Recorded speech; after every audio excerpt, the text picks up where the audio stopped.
morning, everyone. Let's get started.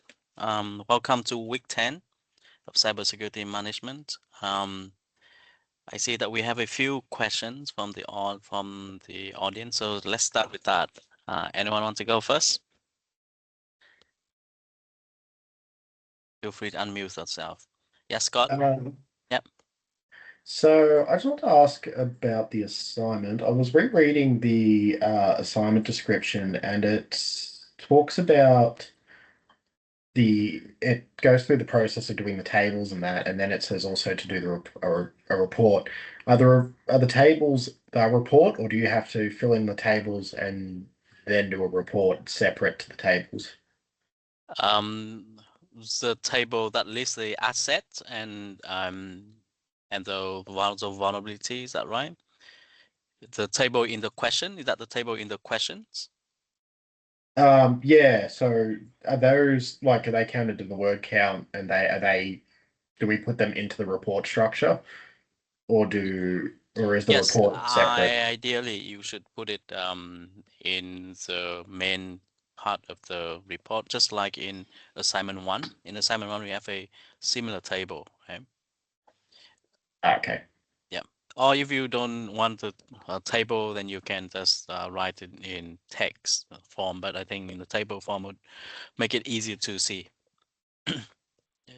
So just to double check in, the set of tables that we have, which is you're identifying the risk, then you got your evaluation tables for risk, risk analysis table, and then risk treatment table. So if you have sort of 8 risks for each of those tables are part of the report. So we don't need to write another written report in paragraphs to elaborate those tables. So if you just put those content in the tables itself, and that would be called a report, isn't it?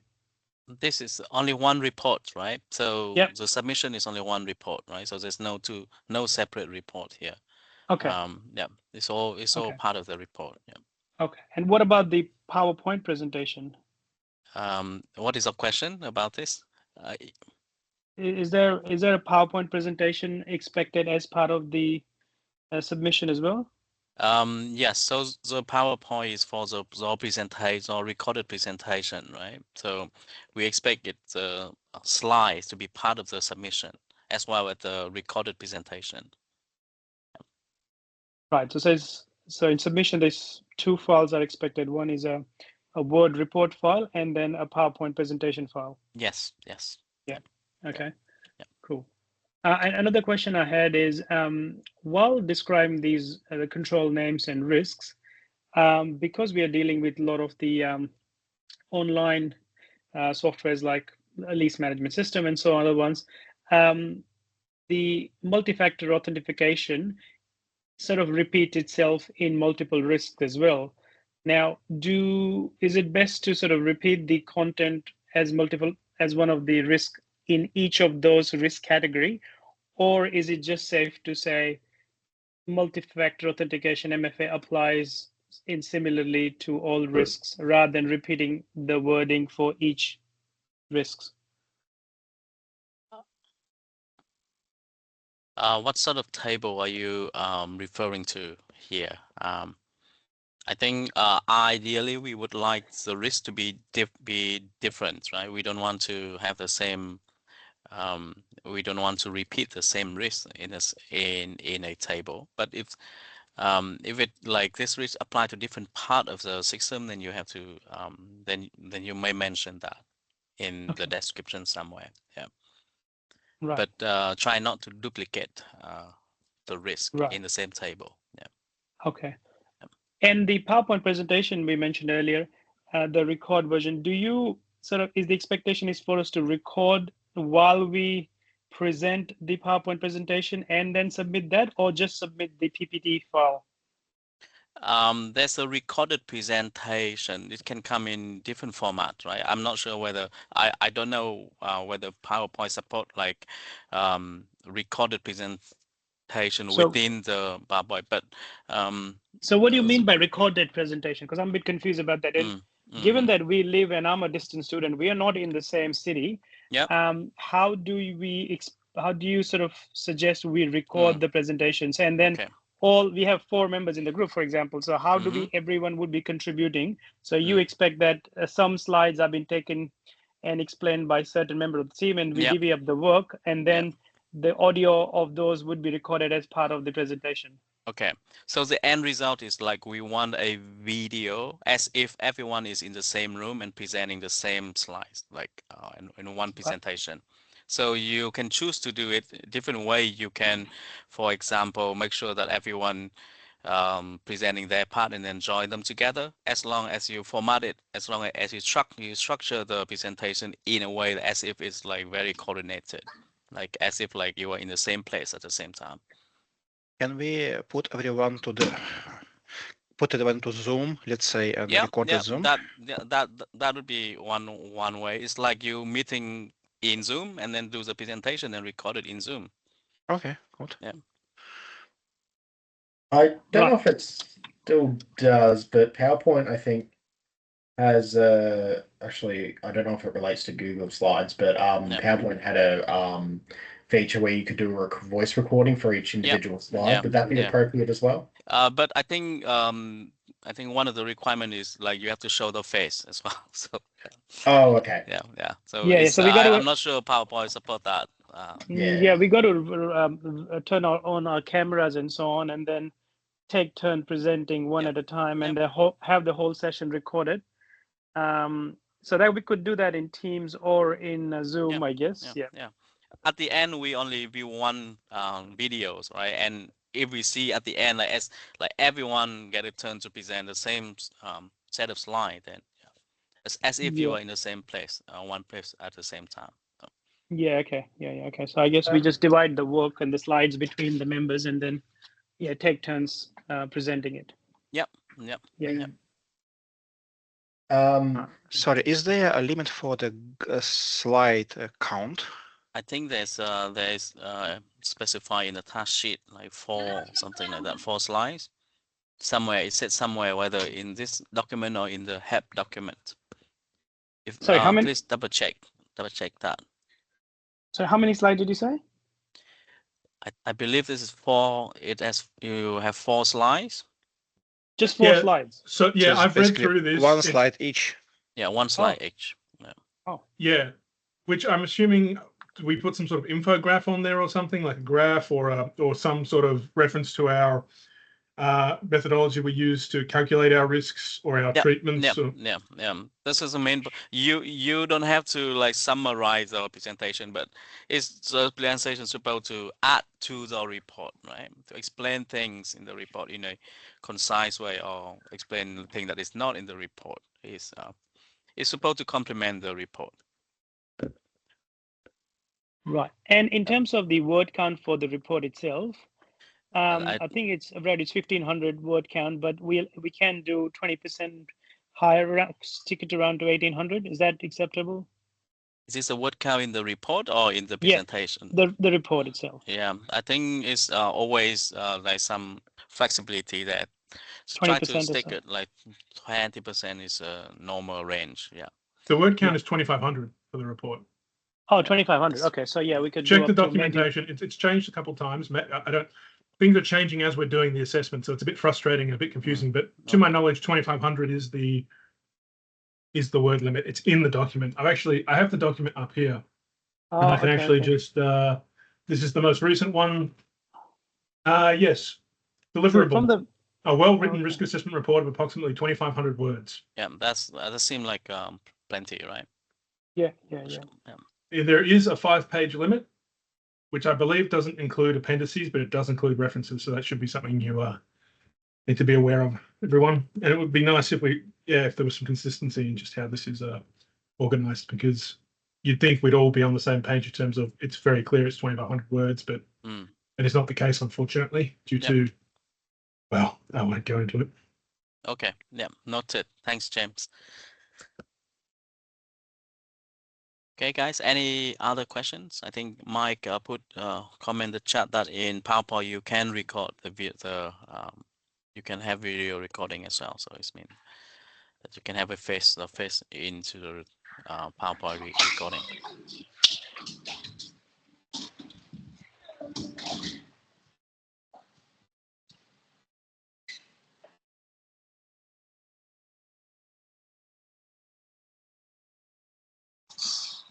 Okay, any other questions?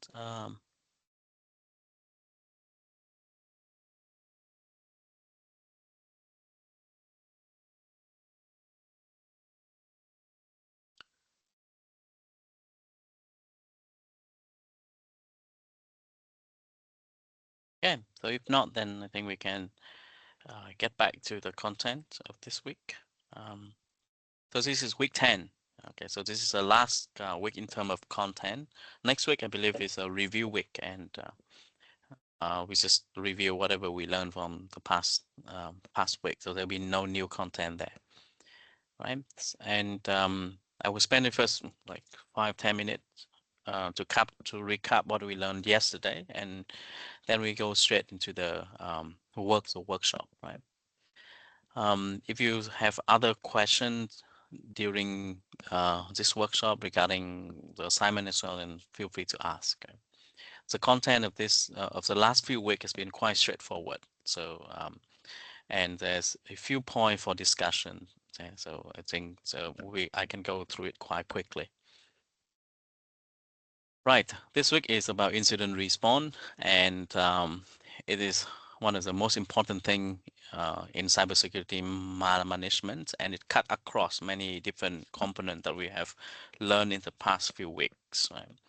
And incident response, the fact that incident response exists, reflect the acceptance in the community that security breach will happen at some point. Right? Even the big companies, the bigger the company, the bigger the incident response team they have, because they have a large attack surface and they are the like very lucrative target for attacks. So they have a very well-trained team of people in the incident response team. And this week is about the process and the main thing that you need to consider when forming the incident response program. Right. And we will touch a little bit on digital forensic as well, which is quite relevant in incident response. Okay. Just a quick recap. Before we do anything in cybersecurity, we need some planning, right? And this incident response is no exception. We need a process for creating and maintaining incident response plan. And you can see here that it involves many other related activities we learned in the past few weeks, including risk assessment, threat modeling, vulnerability assessment, policy, testing, and training. That's why I said it cuts across many different components in cybersecurity program. And once you have the planning done, the next step is to do the plan, to write the plan, right? The output of this is a documented plan that specify procedure, roles, and responsibility for responding to events, right? And it's also include communications and escalation procedures and steps, in addition to technical procedure that you use to respond to events.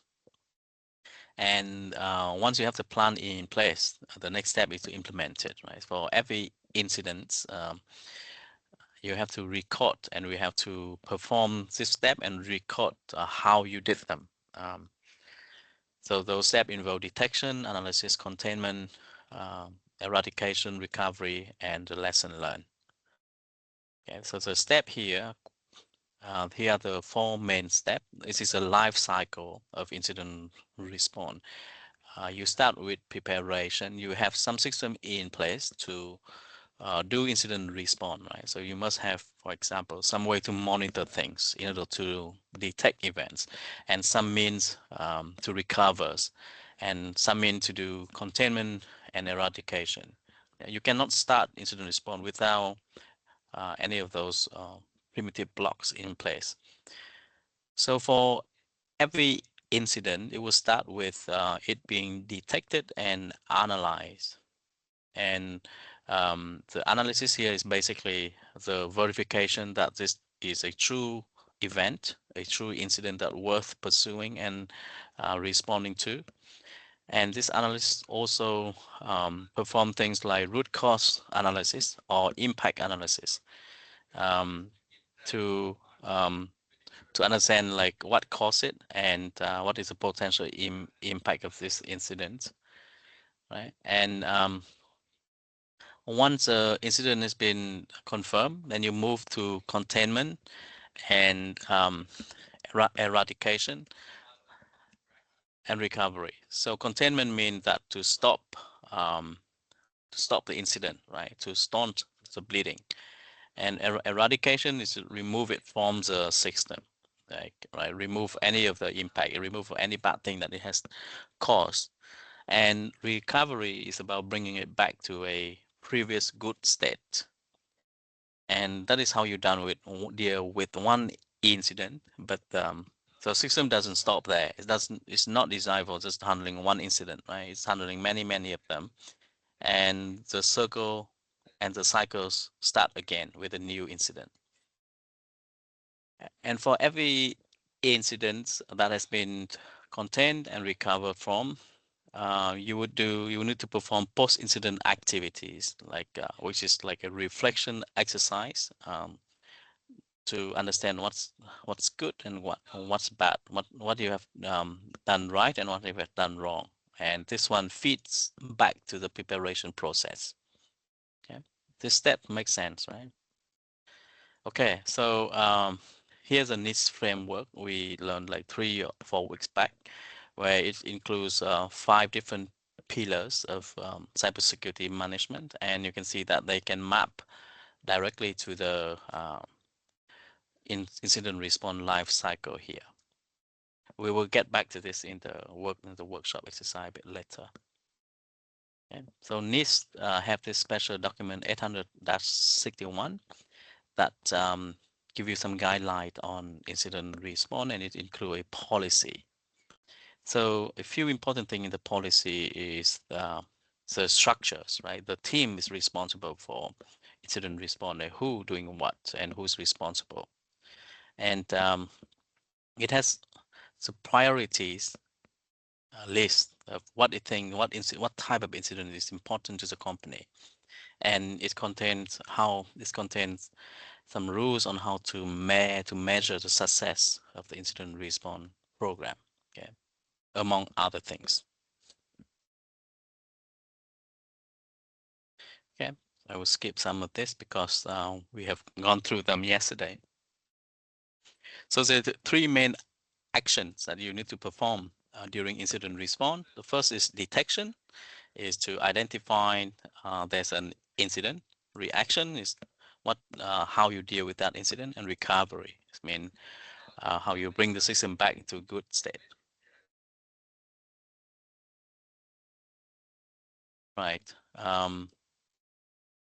The first step of incident response is to detecting the incident, right? And this step relies on a set of indicators or leads. Right? You have a lot of data to start with, and you need to start with some leads on like where could be, what are the candidate incident to look at, and these leads come from reports from end users, notification from intrusion detection system, notification from antivirus software, or any other source that you might think relevant.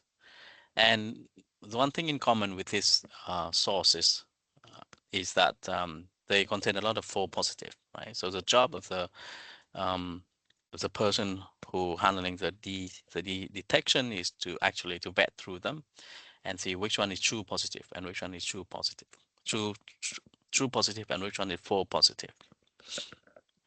And this is easier said than done. But there's a few, category that you can use as the reference, and they are ranked by the probability that the indicators are actual incidents, right? How likely these events are. How likely that they could be a true incident. So first group is the presence of some unfamiliar file. the system crash, for example. So this is pretty unlikely. This is quite common incident. It's quite common event. The next group is probably indicators, which is have a higher probabilities of it being true incident. So you probably want to look at this. And last one is definite indicator. Is the one that is really top priority. They have very high chance of being true incident. Right. So if one thing to do when you confirm the incident is to report it to someone, right? To notify the key personnel, and the system and a reasonable system that support incident response should have this functionality in place where you can send the message to the person involved, the person in the command chain. Okay, and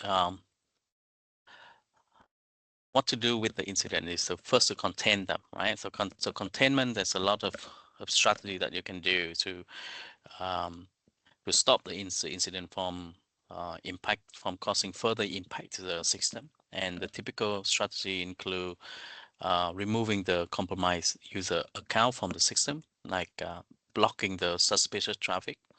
And ultimately, if all else fail, then you might want to disconnect the entire network or entire system from the internet, right? Stopping all the computer and network device, go completely offline.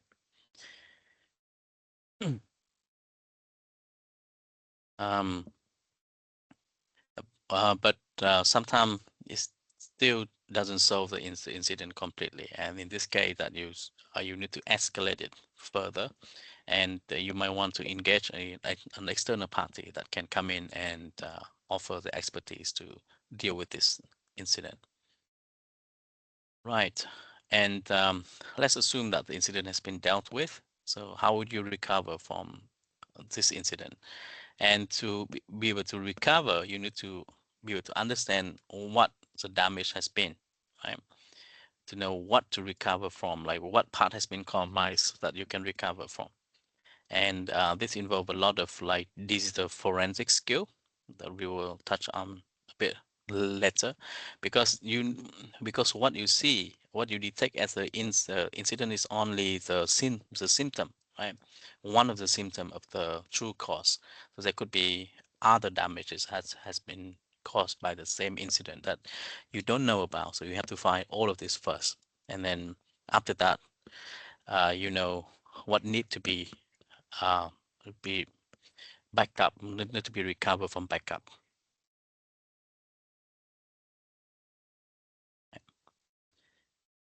Okay, so I will skip many of this step and just quickly talk about digital forensic. Right? Forensic is important again for incident response because it's involved preserving evidence, finding the evidence and preserving the evidence, and perform root cause analysis. And this is very relevant in incident response because if you suspect one evidence, you have to find like all the evidence that's related to that that incident, right? And perform root cause analysis to understand like what caused it, what is the event zero that gives rise to the whole incident, and all of these are in the purview in this within the skill set of a good digital forensics person. And we talk about digital forensics in practice in the perspective of the law. And when we want to, you want the digital forensic to provide, to produce admissible evidence and admissible result that can hold up in court, and there's some certain protocol that you have to follow. The law is very strict about this, about how you obtain the evidence, how you preserve the evidence, making sure that they are not tampered with, and the analysis is only a very small part of it. Okay, so to use the evidence and the result in court, it's very important to pay attention to the protocol that the law dictates. Okay, so this is the content of this week. Anyone have any question regarding this week content that we can discuss here before we move on to the workshop?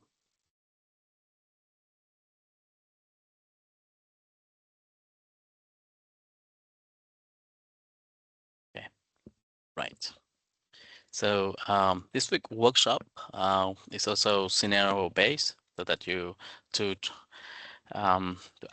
ask you to do some critical thinking, some analysis on the scenarios, right? And in these scenarios, we also have this company XYZ, a mid-size financial firm, and you are now playing the role of an incident responder on the front line of a critical incident.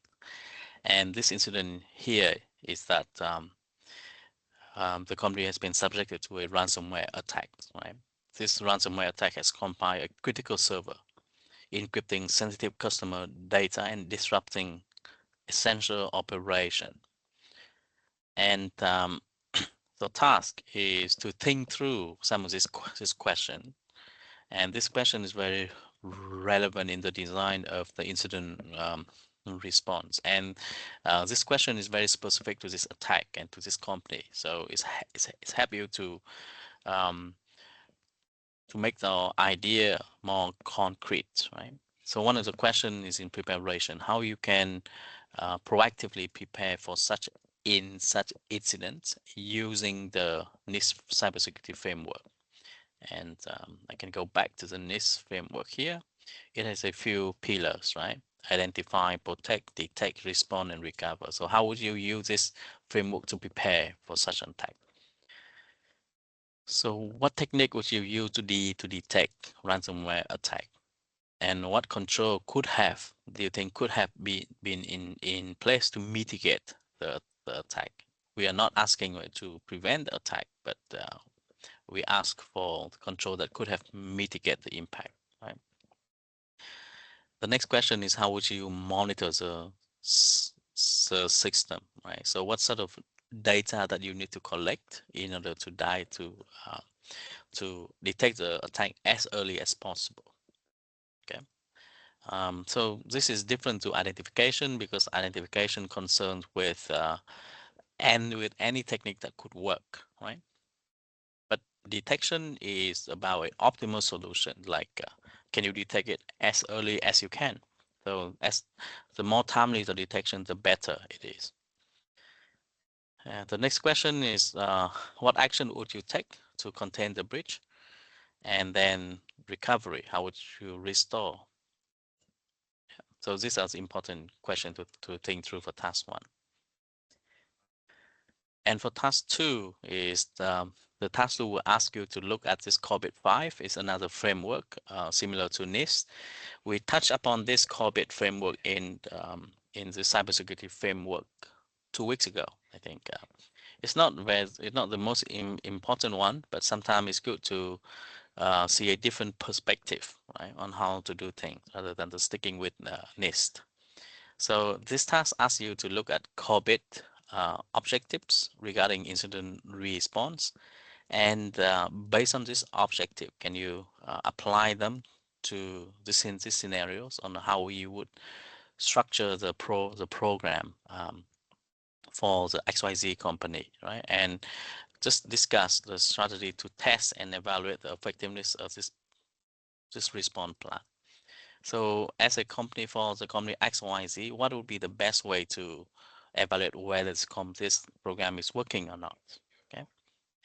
So these are the questions for you to think through, and yeah, we have plenty of time today. So anyone else have any question at this point? If not, then I will just leave you to think through this question for maybe another hours or so, and then yeah, then we can discuss them. Okay. Okay. I apologize for the noise. This is open office, and then someone else is talking. Okay, so I would let you guys do it, I would unmute myself, but I'm still here. So if you have any question, feel free to ask or type it in the chat. Right. Okay. Let's discuss again at around 8:05.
Hello? Is anything happening? Somehow. Yes, yes, Andres. Yes, Uh-huh. I think still waiting until 8, right? So 8. Yeah. Okay. I'm still here. Still here. I saw the Yeah. question. I can answer it once we start again. Okay.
Okay, welcome back, everyone. I can see it's only a few of you left here, but let's get started with the discussion. Okay, there's question from Andres about whether the worksheet counts toward the size. I mean, like whether it's including the word count.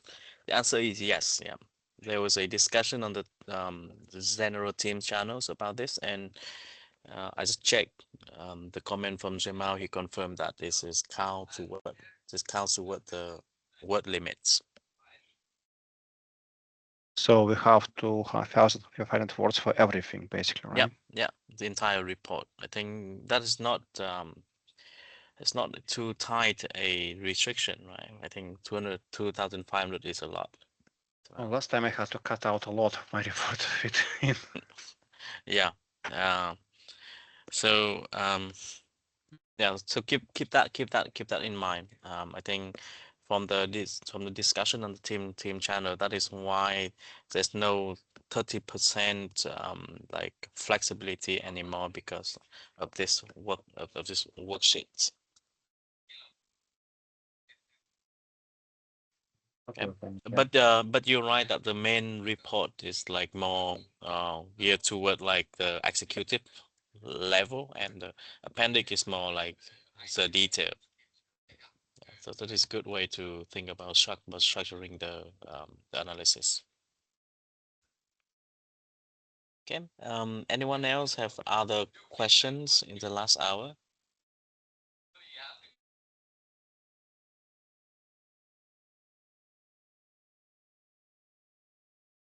Okay, if not, then let's get started with the task 1.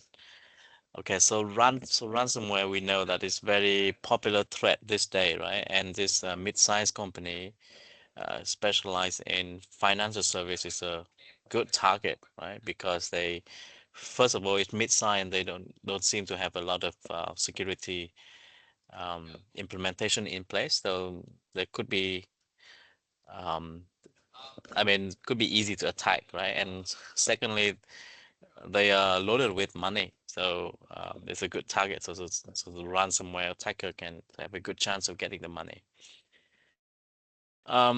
Let's imagine you are a incident responder, right? So how would you detect a ransomware attack? Then what sort of indicator that you would take to confirm that this is an attack, to detect the presence of ransomware attack? What do you have in mind? There's a many way that that can inform you that you are being attacked by ransomware, right? But let's discuss a few. Well, it depends a lot on topology of the system and how operations are done. I don't think there's a silver bullet here.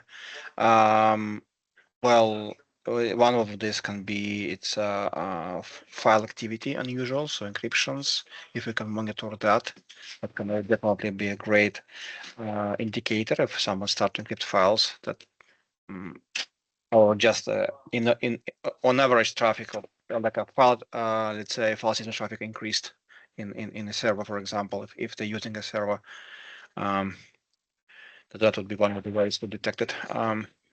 Of course, so you would monitor the storage server where yeah, the files storage server. Yeah, okay. That will be one of those.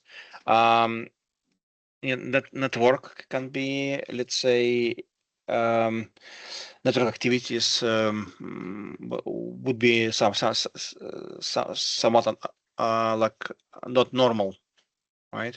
So we could potentially see increased traffic, increased traffic from certain hosts, and that actually happened in my practice when we detected the virus because one of the hosts started traffic like increased by notable margin comparing to what usually it does. So it's interesting. Why would you think that ransomware activity would increase on network traffic? If it's some kind of a worm, right? So it would start scanning other hosts in the system, trying to find other victims. So, and this will increase by a lot activity, and activity will not be normal because it's normally your computer does not scan ports, right? So if you can detect that, this would be a great indicator for some SAT port detection on a Yeah, I massive scale. think that would apply to many other type of malware, right? Yes, Other than just ransomware. Yeah, I guess all malware will behave pretty much the same way, not only ransomware. And again, most of the malware kind of are ransomware. Like I haven't seen much of the other type really in my practice. I mean, there are kind of viruses for just for fun, or just viruses like a Chernobyl, for example.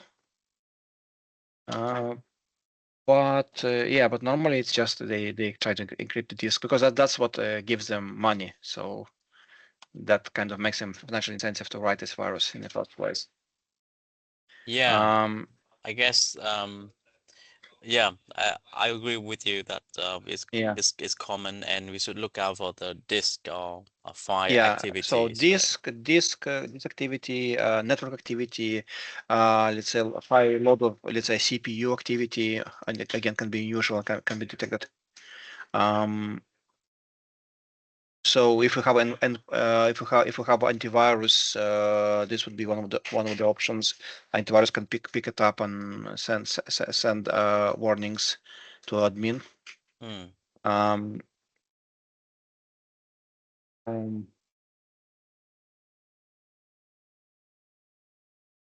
think that is a sort of well, like, let's say it's kind of basics again. I guess again, depending there are probably a much more sophisticated system. I actually haven't in my practice seen many of those. I know they exist, but they kind of a bit above my pay grade.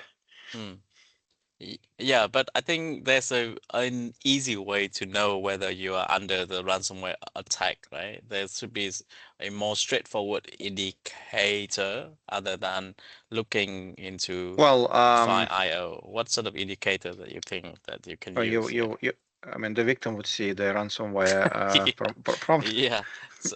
So what sort of, I mean, before you got that notification from the attacker, what sort of like thing that the user could report then? They might see some unusual activity on the computer. They might see some computer becomes sluggish. This doesn't behave as it used to behave. Kind of, it just we see there's an increased load on the machine normally because computational requirements for encryption actually quite high, and they put strain both on processor and the hard drive. So that actually is noticeable behavior. Yeah. I think so you mentioned that the computer will be sluggish, right? But Yes. I thought would you say that it can stop working altogether too? I mean, if you encrypt some important file, then it should fail to work altogether. At some point, yes, it will fail. But basically, in my mind, when it actually failed, it's a bit too late to do anything, unless you have a backup. That's it. Yeah. You lost everything. So I would prefer to detect it before that. Yeah. And also, those viruses they usually doesn't stop on one computer. They try to encrypt everything they can, including network drive if they have access to.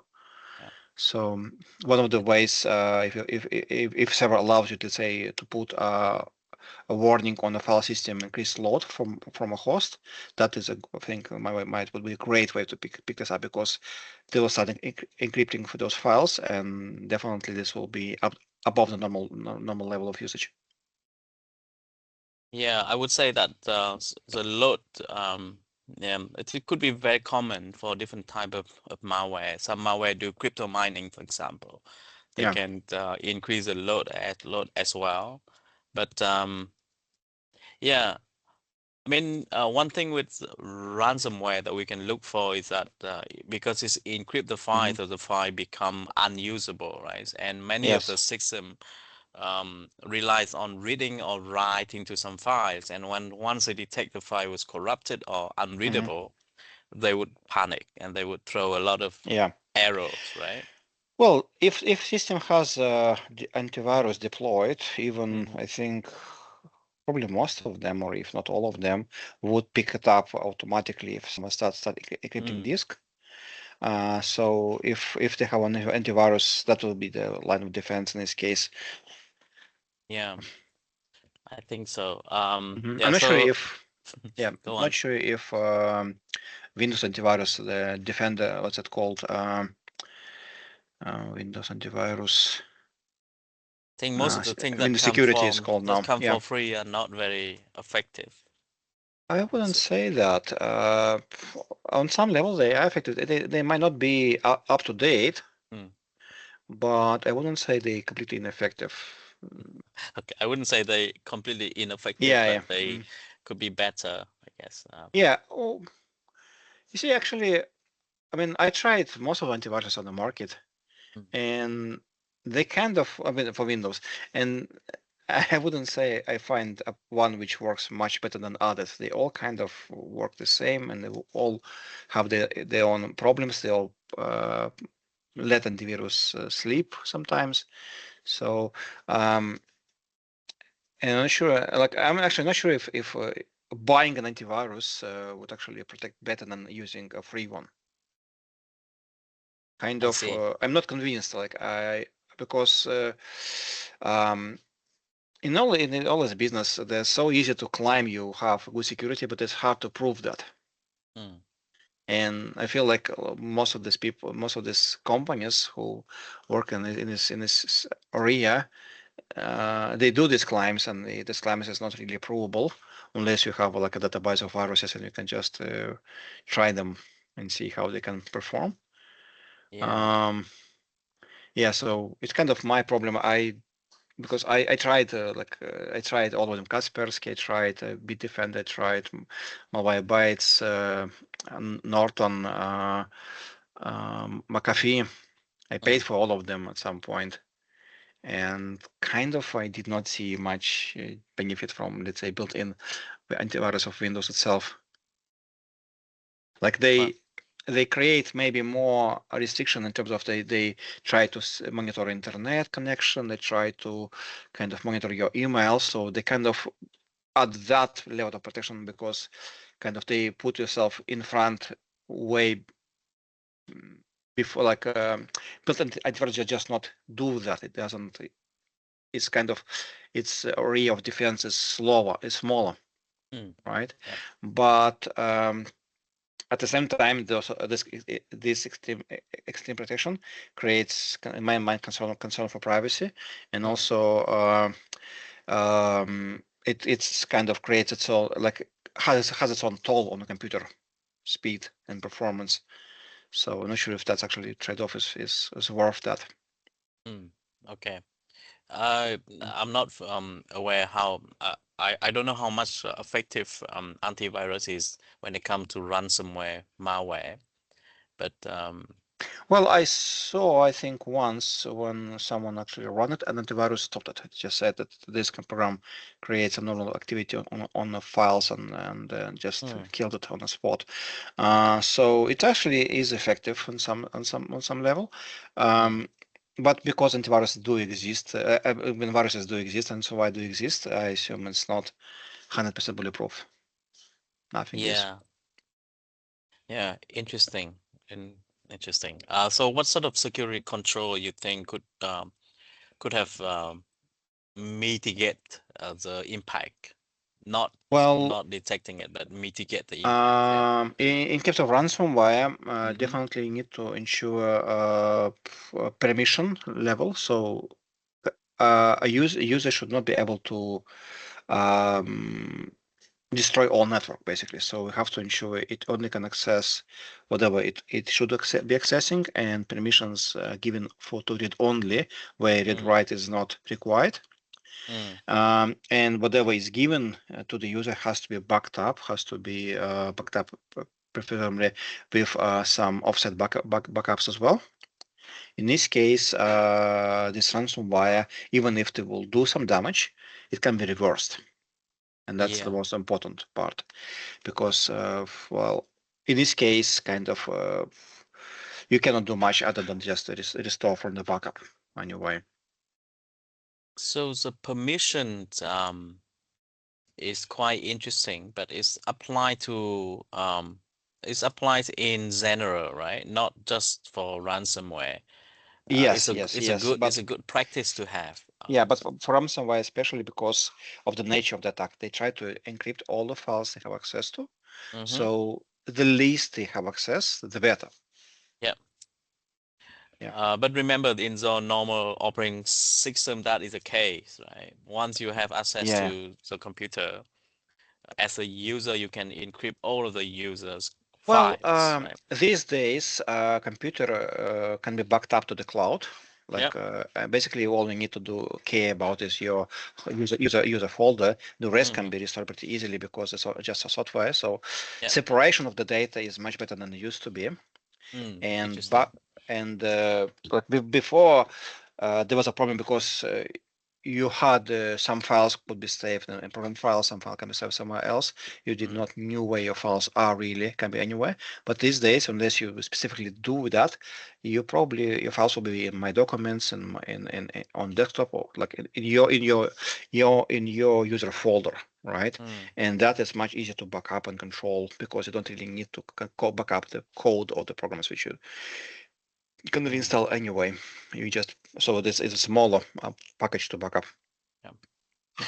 Would you say that paying the ransomware is one of the ways to mitigate this attack? Definitely not. I don't see how this would help anything other than just make them more greedy. Right. I mean, the backup here cannot be. Sometimes the backup might not be up to date, right? Might not be on sync. So if you want to roll back, you may lose a significant amount of data, for example. Yeah, well, if you're using cloud backups, they pretty much back up everything to cloud. So you can basically stop Windows, so it will actually keep the data in the cloud all the time and just download whatever it needs to download to work right now. This, of course, has its own privacy concerns, so you have to deal with that. But that can be dealt with because it's a service, like it's a paid service for Microsoft. So you have to just ensure the permissions are set right.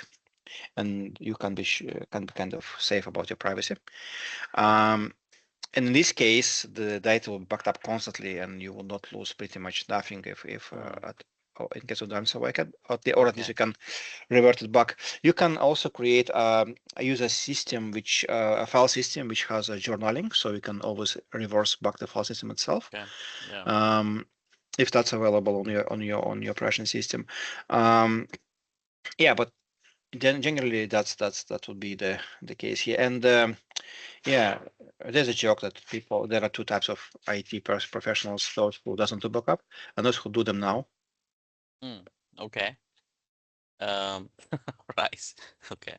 But it looked like backup would solve this problem then why is the question asked could have to mitigate the impact? Well, it's only one part of that. So you would restore your data as they were, but you cannot guarantee that this program did not steal any data from you, right? You cannot mitigate that. Okay. Ransomware, the usual definition of ransomware is only the encrypt. It doesn't say that they extract the data usually out, that's the case, but they might just as well steal the data just for to use. So in this case, what you would like to check is your network traffic load, because you will see a huge traffic going somewhere when it's supposed to be when they download the data. And of course, the sooner you will stop that, the better. So if you can even remotely switch off the system, compromised system, let's say down, that would be a huge benefit. Yeah, but I guess that's would be my understanding of this. You have to have a system to monitor traffic, monitor your disk, monitor your CPU activity, and set up flags. Let's say you have your normal behavior. That's what it happens normally. And if it goes above the threshold, you can fire a warning, and then either admin have to deal it, or maybe the system can have, like, if it goes way above that, then we just proactively shut down the system or limited resources so it will not do anything. Yeah, I think you were talking about the response step already, but Yes, one thing note is that looking out for the traffic. I mean, they can encrypt the data and send it out, right? Without you knowing that it's actually sending the data out. It's just encrypted. They will still, I will still see the traffic, right, increase from the host. If I have a firewall which can monitor individual host activity, I would see that increased, right? So I see someone is uploading, and that actually is usually easy to detect because upload is not as much common as download, right? So if someone uploading big chunks of files, and this will be in this case quite big, this would raise a flag, and again together with other flags, it might decide like it might be enough for automatic detection. Yeah. Okay. So I think we have talked about how to minimize the damage here, but what do you think that we can do to contain this attack, to contain it, to make sure it doesn't spread further? What could you do? I mean, you notice that okay, this ransomware affect part of the system, right? So how would you contain it to only this part? Well, first of all, of course, permissions, because I mean, how can it spread? So there are two ways. Either there is a security vulnerability in your system which can be exploited internally. So once that virus got in, it can use some, let's say, Samba or whatever vulnerability to attack other systems as well, right? Or there is a permission, just lack of permission restrictions, and the virus just can go to other disks and basically log in with user credentials and start accessing them and destroying them as well. So we have to prevent that from happening. We have to ensure the system is in place and the client cannot a client cannot just access any system in the local network. Only have to access whatever they're supposed to do, right? Yeah. And yeah. I think the scenario here is that the attack has been done, but the attacker hasn't spread on the other because he hasn't got time yet. I mean, Zone system may be very good at detecting early attack, right? When it's happened on one specific part of the network. So here you detect it already before the attacker got a chance to go to a different network. So in that case, what would you do then? I mean.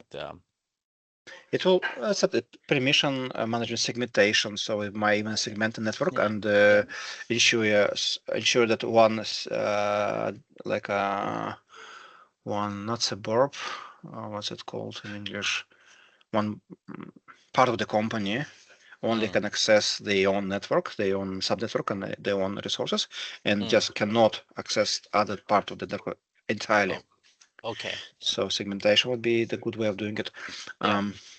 Yeah, and permissions. I guess for this one is maybe a safe way is to take up part of the network from like the current system. Yeah. Take them offline first. Ideally, you have to design network in a way that the path of like least permissions available. So you have to give as least permission as possible to everybody. Yeah, I mean, you can make the assumption that the ransomware has already compromised the the high permission. That's why it can't encrypt critical server here. So I mean, in the critical server mean that the permission is pretty high in this case. In case of if using Windows, let's say from the cloud, you can set it up so basically they have roaming desktops and everyone basically those workstations become just a unit to log into. Once you log in, the data for current user are retrieved from the cloud. The user works with them and then sends out, and then if he log into another system, another workstation, that is repeated. So if a system built this way, then it's kind of again because another thing we have to mitigate would be the impact of the company business, so processes. So you don't want this workstation to be offline for the user itself. User have to continue work. Yeah. So if you have roaming desktops or something like that, you can basically set it up so user will just sign out from the computer, send into now workstation available to him, and continue his work. And you take this workstation and install it all from the image, and like in an hour, it's all ready to be used again as if nothing happened. Yeah. I think the bottom line that there's a lot of things that you can do, but it really depends on the configuration of the network, right? Configuration, network, company, resource available, company, business processes, company requirements. So yeah, there's no, like I said, there's no silver bullet here, and you have to design, but you have to kind of have in mind. Yeah. Yeah. There's one way to one silver bullet is just take the whole thing off. Just pull the plug, but yeah, it would not work. Even then they will find ways to break it. Okay, all right, that's great. Thank you, Andres. Great discussion as always. Thanks for sharing the experience as well, working in the real industry and how you would do it as a professional. So it's really enlightening. Okay, I think we out of time. I think we spend most of the time not doing anything anyway, thinking and not discussing. But I think we have a good discussion at the end, so it's all worth it. I saw James just join here. Do you have any question, James? No, I just came in at the end. I've got to catch up with other James at the end of this meeting. All right, okay. Have fun then. Okay. Thanks, Ryan. Yeah, thanks everyone. Thank you. Let's end the meeting here. Bye. Bye. Bye, King.